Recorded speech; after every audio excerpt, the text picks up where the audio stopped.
आज की क्लास में हम पढ़ने जा रहे हैं यूज कॉन्टेक्स्ट हुक के बारे में। हमें यूज कॉन्टेक्स्ट हुक पढ़ने की जरूरत क्यों पेश आई? बिकॉज हम जब अपने प्रोजेक्ट पे काम करते हैं, अगर हमें एक डेटा को from parent to child component में डेटा को ट्रांसफर करना होता है, भेजना होता है फ्रॉम, आप सपोज कर लें कि ए कंपोनेंट से डी कंपोनेंट में आपने डेटा को सेंड करना है, ठीक है। तो रिएक्ट में हमारे पास पहले अप्रोच ये थी कि हम ए से डेटा को ट्रांसफर करेंगे बी में, देन बी से सी में एंड देन सी से डी में, ठीक है। तो इट्स मींस कि हमें ए से डी तक डेटा पहुंचाने के लिए बीच में अननेसेसरी डेटा बी और सी को भी भेजना पड़ा, ठीक है। एक यूनि डायरेक्शनल फ्लो को ये अडॉप्ट करता था। लेकिन आफ्टर यूज कॉन्टेक्स्ट अब हम क्या कर सकते हैं कि हम कॉन्टेक्स्ट की मदद से हम डायरेक्ट डेटा ए के डेटा को डायरेक्ट डी में ट्रांसफर कर सकते हैं, ठीक है। तो पहले जो हमारे पास कॉन्सेप्ट था प्रॉप ड्रिलिंग का, तो वो भी मैं आपको करके बता देता हूं, और जो हमारा अभी यूज कॉन्टेक्स्ट है उसको भी मैं आपको अप्लाई करके बता देता हूं कि देखिए अब हम इस तरीके से कर सकते हैं, ठीक है। तो सबसे पहले मैं क्या करूंगा, अपने पास यहाँ सोर्स में असम मामूल यहाँ एक कंपोनेंट्स बनाएंगे, ठीक है। कंपोनेंट के अंदर हमारे पास क्या हो जाएगा, कंपोनेंट a.jsx, ठीक।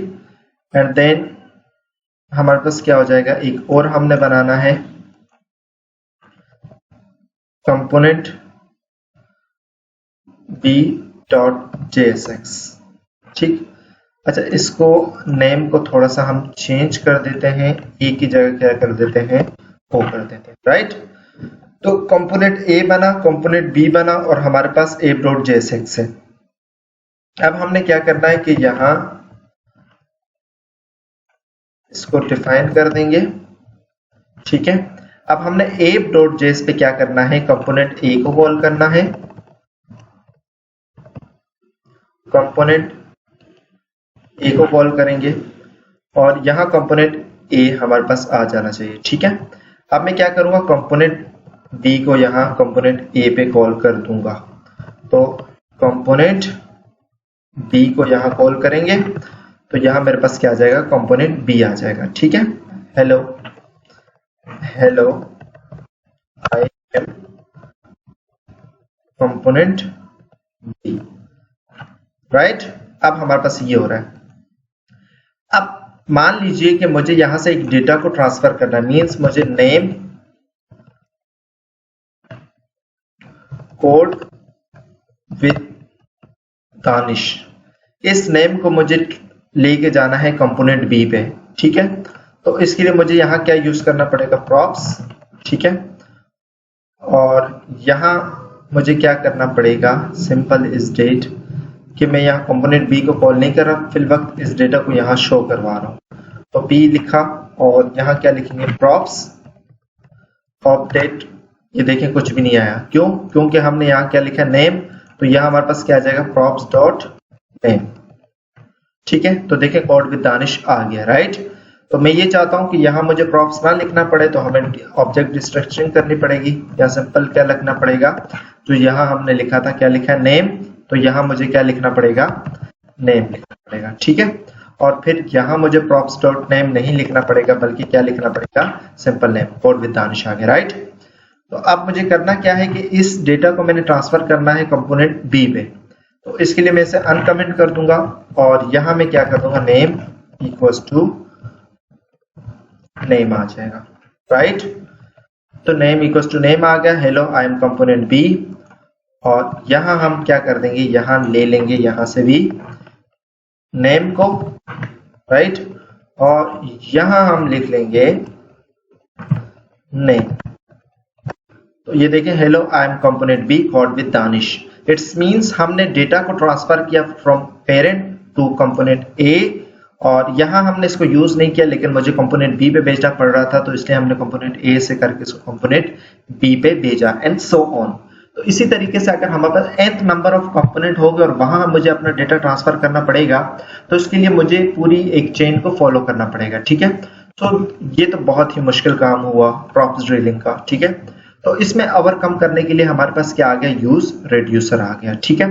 अब यूज रेड्यूसर की मदद से हम क्या करते हैं, direct data A to D हम डायरेक्ट सेंड कर देते हैं। ठीक है, ये कैसे होता है, इसमें सबसे पहले हमें कॉन्टेक्स्ट को क्या करना पड़ता है, क्रिएट करना पड़ता है।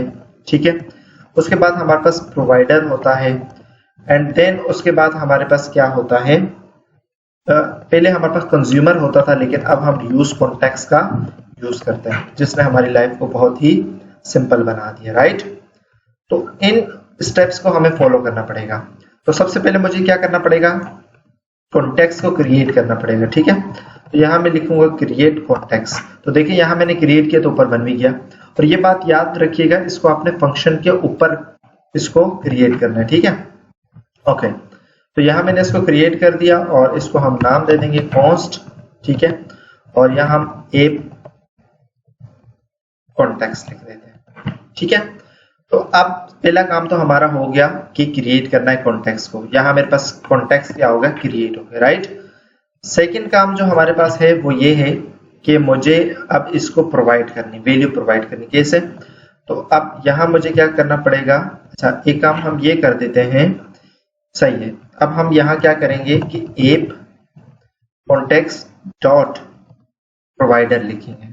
ठीक है, और इसको हम उठा के सारी वैल्यूज को हम इसके अंदर लिख देंगे। अब ये कि इसके अंदर जितने भी कंपोनेंट्स आते रहेंगे, B C nth number of component आएंगे, वो हमारा डेटा जाएगा।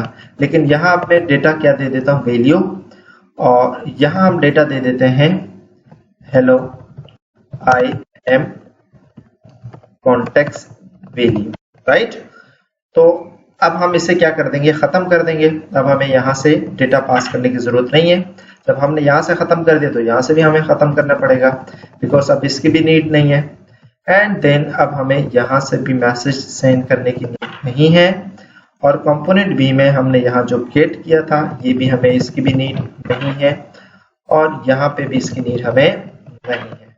राइट, ओके, अच्छा यहाँ तक हो गया कि हमने प्रोवाइड भी कर दिया और क्रिएट भी कर दिया। अब एक चीज ये करनी कि यहाँ जो हमने कॉन्टेक्स्ट बनाया है, इसको अब हमें एक्सपोर्ट करना पड़ेगा। ठीक है, तो हम इसे एक्सपोर्ट करेंगे।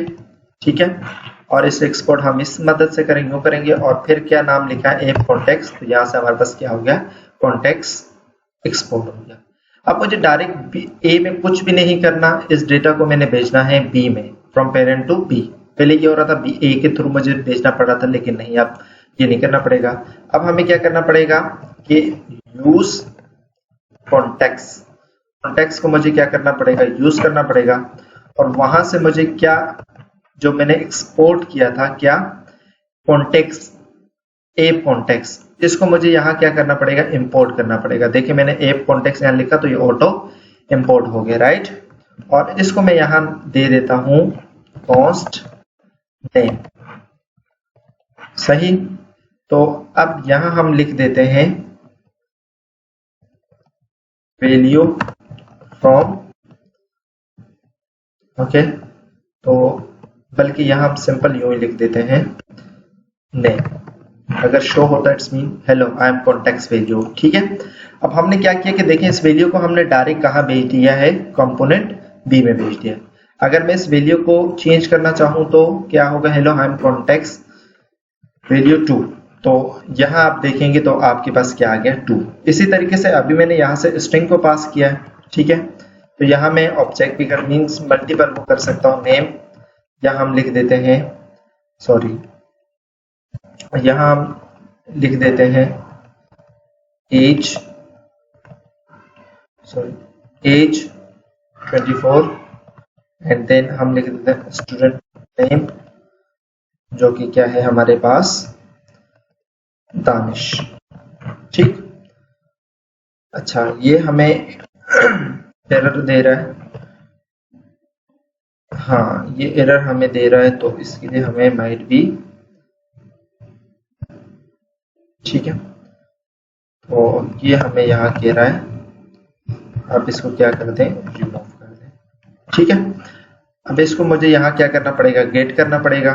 तो अब यहाँ मेरे पास क्या आ जाएगा, age value dot means name dot age. देखिए 24 आ गया, और यहाँ हम ये कर देते हैं कि स्टूडेंट नेम इज, तो नेम डॉट क्या था यहाँ पे हमारे पास स्टूडेंट नेम, ठीक है। तो यहाँ क्या आ जाएगा, ये आ जाएगा ईच इज, तो उसके लिए हम क्या करेंगे नेम डॉट ईच, ठीक है। तो देखिए student name is Danish and age is 24। तो हमने किस तरीके से यहाँ पेरेंट से कंपोनेंट बी पे अपने डेटा को ट्रांसफर किया। So thank you so much for watching video.